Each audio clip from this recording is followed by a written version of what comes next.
Hello everyone, now this is Dolphin Data Lab TechLeak Support Team, and this video will show you the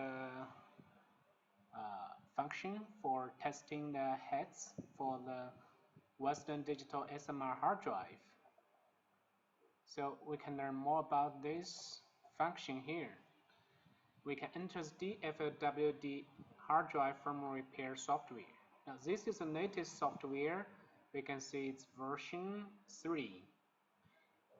Okay, now let's go to the firmware operations. Test. Check read and write test.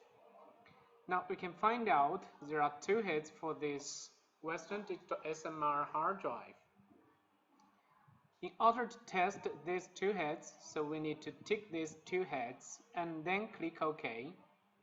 Now we can see this pop-up window telling that this operation will write data to the input tracks. Please ensure that you have a good backup of the tracks. Click Cancel to terminate the current operation. So users can click OK to test the heads. Now we can see the read and write are both OK for both heads. Now the head 0 and head 1 can read and write successfully.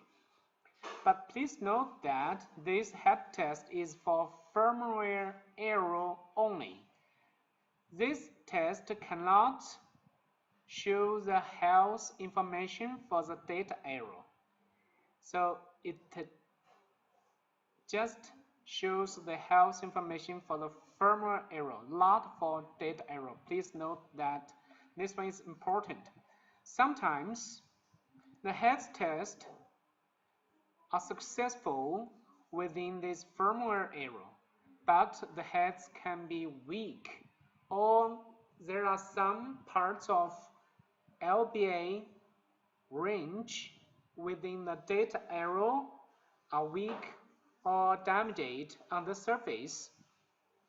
This one is normal too. That means users need to open the hard drive and check the surface or swap the heads. Or sometimes users need to clean the hard drive platter surfaces. So this one is firmware error head test. Thank you for watching the video.